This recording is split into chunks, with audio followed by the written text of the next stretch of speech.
I'm Brigham Larson with Brigham Larson Pianos.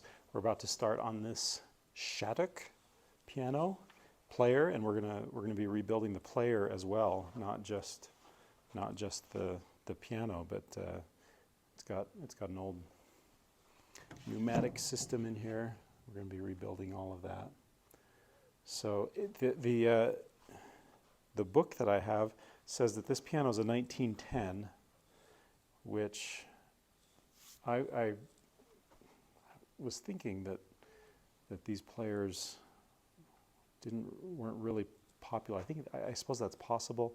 I think these players weren't really widespread until for another 5 years after that or so. If you know, let me know. By the way, the serial number is Shattuck 16460.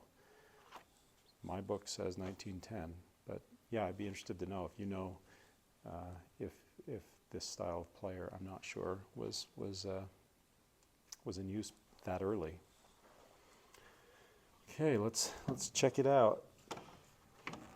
Built in St. Paul, which is pretty uncommon to come across. There've been a few that we've had that have been manufactured in Minnesota, but most of them are Chicago, New York, Baltimore, Buffalo, that kind of northeast, Midwest, northeast. Okay, what I see here, let's see, I see some pretty severely worn hammers, pretty typical of what you'd expect for over 100 years old, 110 plus. And same with the strings. Strings are all original, so we'll be changing all of those. We'll be redoing the plate and all of that. Then we'll put on new dampers. We'll be redoing the soundboard, refinishing it, fixing any cracks or separation of ribs. And let's look at the,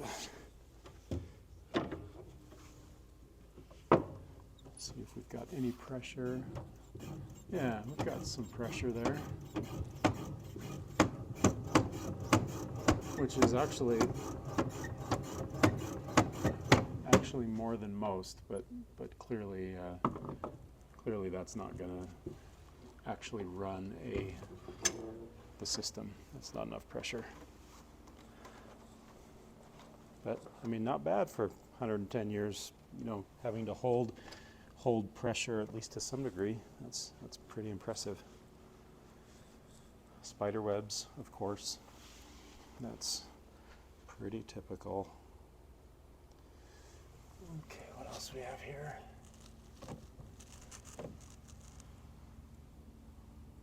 Smells like an old player.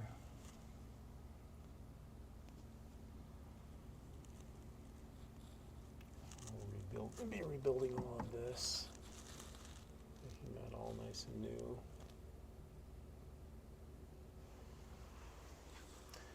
And these are original ivory, but pretty badly damaged.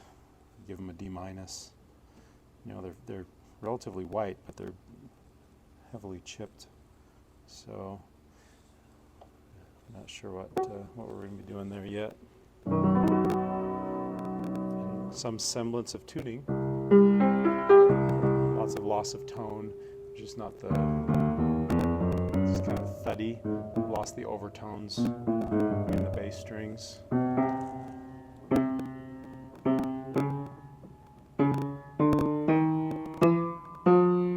Got damper timing issues there. And I'm also hearing some, either that's a really bad break or there's probably some separation of the ribs to the soundboard. By break, what I'm referring to is where these strings cross. That's referred to as the break. So when you go from this note, where the bridge is on one side of the soundboard, to this side of the break, and the bridge is all the way over on the other, kind of sounds awkward. But I'm hearing bad damper issues. Now we start to get into more richness. So it might have been a break issue, I'm not sure. I'll have to inspect the soundboard.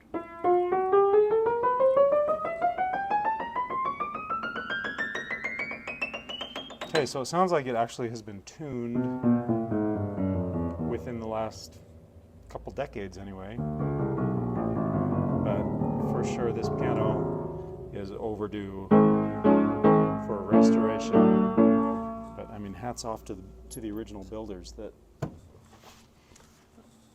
could manufacture something that 110 years later it's still, I mean, I wouldn't say it sounds decent, but yeah, kinda. Okay.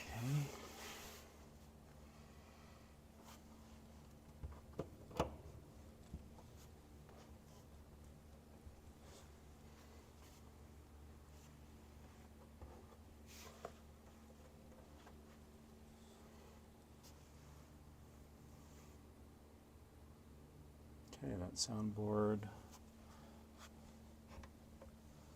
is looking pretty good. Not bad. There again, way to go. Way to go, technicians of the early 20th century. Those guys knew what they were doing. And this is kind of pretty, this bird's eye maple. So yeah, this will be a fun restoration. I like this one. I like the starting point. Definitely needs it, without a doubt. Tearing up the carpet.